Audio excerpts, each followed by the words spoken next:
Guess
we'll see.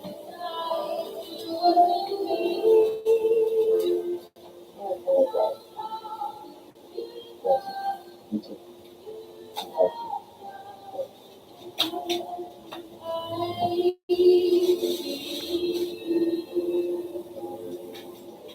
Jenna, I knew you were even this girl. I just thought that she was, I would be over the ending where I could be together without the guilt and be at peace.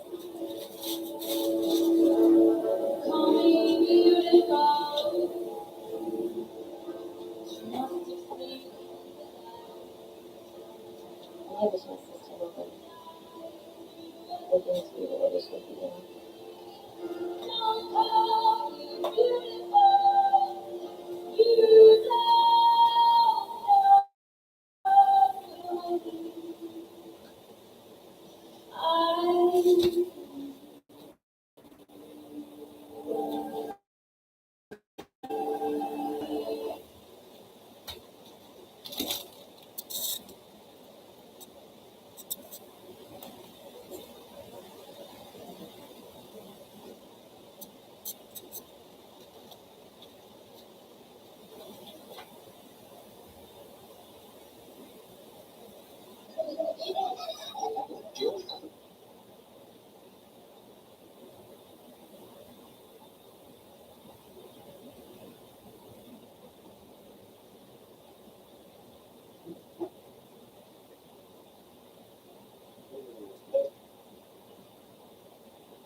Titanic 20 years ago. It seems like a lifetime. But I remember everything like it was yesterday. From the first dive to the wreck to our last day of production. We were creating a living history, so I needed every detail as accurate as we could make it. We owed the truth to the hundreds of souls lost that night in 1912. Even now, I feel a responsibility to the living and the dead. Did we get it right? After decades of exploration and scientific analysis, we know a lot more than we did when we made the film. So I've gathered a team of experts, Mark Stevenson, Ken Marshall, and Don Lynch, to reopen the case file on Titanic and look at what we've discovered over the last 20 years. We'll investigate whether more lifeboats on board could have saved more lives. I think I probably would cut faster if my life depended on it. Hear the surprising story of how the long-lost ship was found. Did you spook? It was spook. And learn how the film affected the families of some of Titanic's famous passengers. Molly Brown sounded like a real pistol. I would have loved to have met her. She was larger than life. We'll step back in time to see how our sets match up against what we found at the wreck site, and we'll mount tests that may answer questions about the sinking that have bothered me for almost 2 decades. Yes!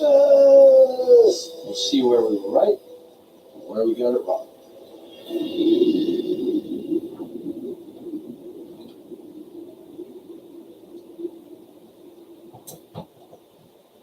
Background action.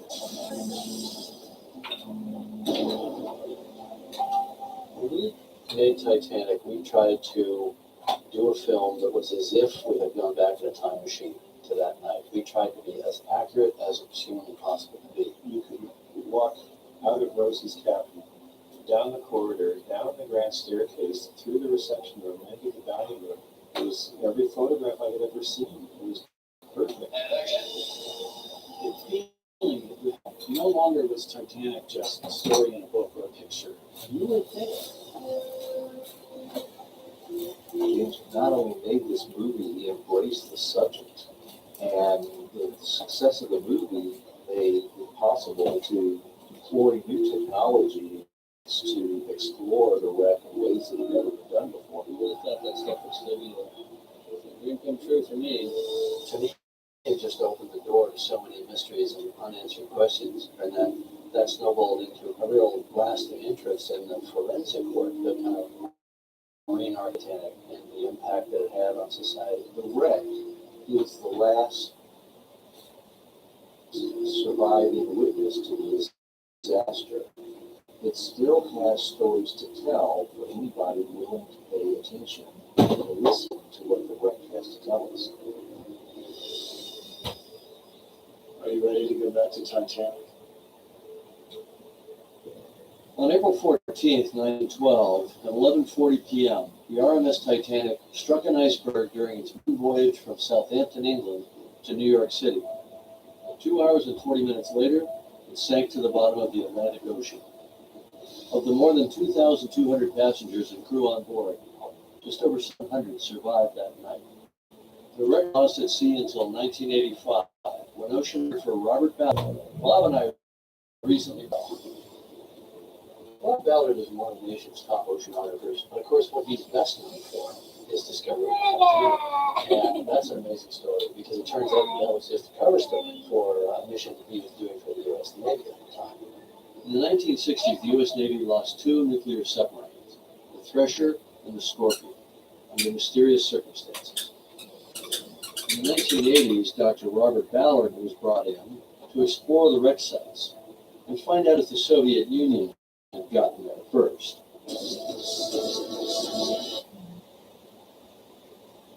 Ooh, pata.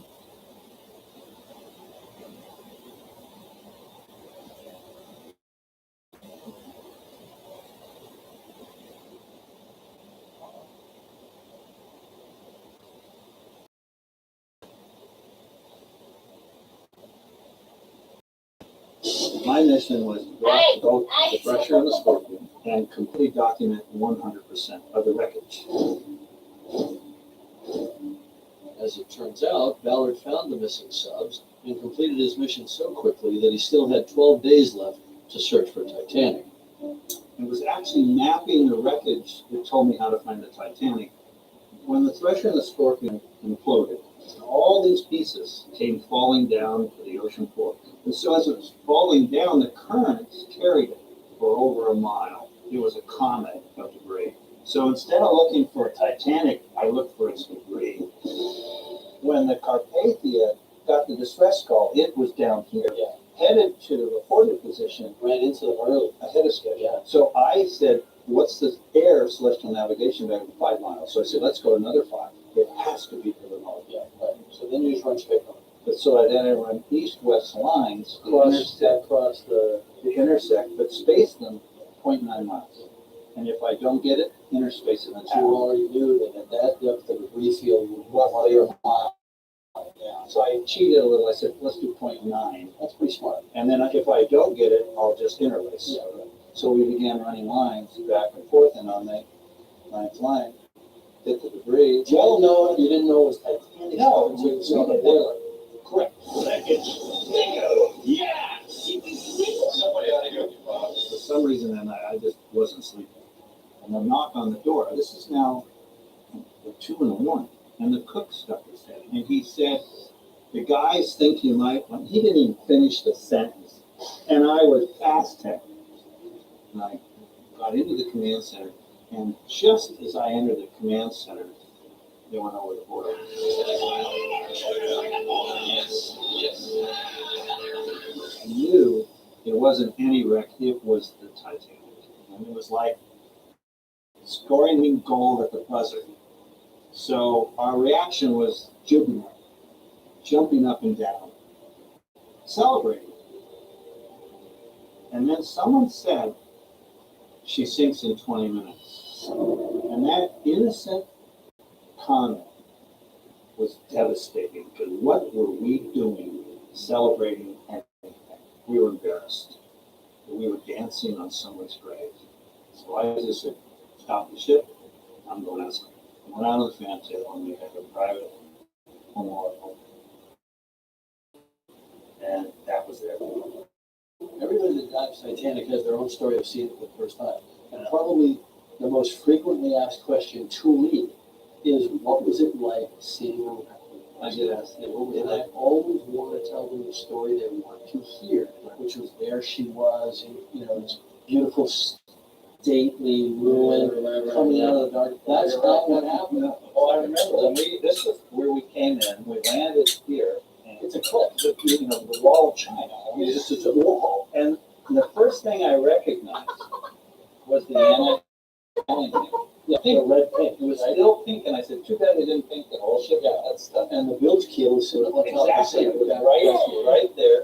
And then he said, we gotta go. Yeah. So we dropped his weights, and then we began our ascent. But then these eyes, Yeah, which is your lights kicking back. your lights, all the eyes of the type, like the people that were looking at us. It was spooky, because we were now on free ascent. Yeah. There was we couldn't stop. You dropped all your weights. Yeah. And it was just all these eyes, and they cleared. But pretty much what it looked like to me the first time, except we were down here someplace. We came in on her right about here, Yeah. and we had come across this burned up mud. Yeah. He came up, and we just cleared here, Yeah, right. and then we wound up sitting up here. Yeah. But there's also nothing cooler than coming up on her from Yeah. Yeah. That was our second right. That's the money shot. and that's the money shot Right. looking up. We did it for fake in the movie, and Never. it's the transition shot where it goes into Yeah. 1912. Yeah. So we come past old Rose's face, we come to that shot of the stem, vertical Right. bow, and then we transition into 1912, crane up over it, and we see the whole ship.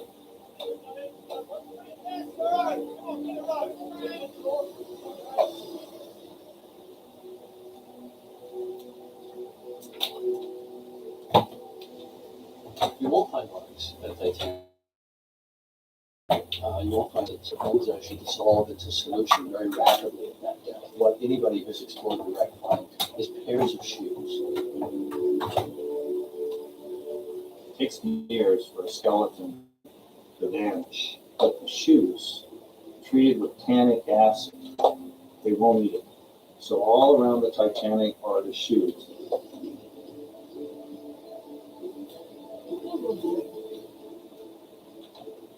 There's a scene where we were filming and we came across a pair of women's shoes. Yeah. Next to a pair of girls' shoes. These were people. These were people, those shoes got to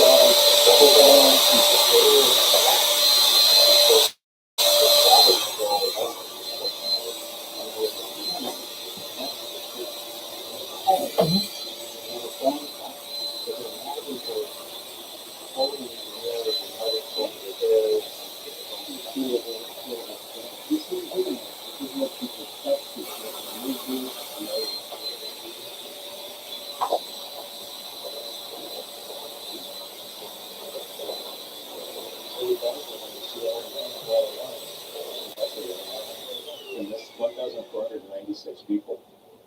You know, imagine all of these people out there in the ocean. This is the crowd that was floating at sea. You know, you get so into the forensics of it, you know, and the studying of the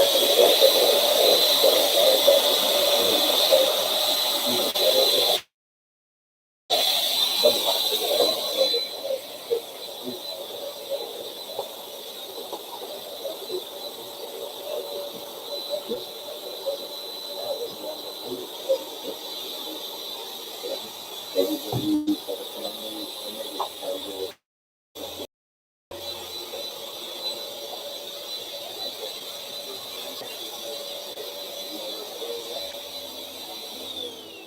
I wanted to meet with the families of Titanic victims and survivors to hear their stories and learn how they felt about how I depicted their ancestors. I started with Paul Kurzman. His great-grandfather, Isidor Strauss, was a self-made millionaire and a former congressman. He and his wife, Ida, chose to die together on the Titanic. The story she knows so well is that she got into the lifeboat, and women and children did, and expected her husband Isidore to follow. And he said, I'm not enter the lifeboat until I see that all of the women and children on board are alive.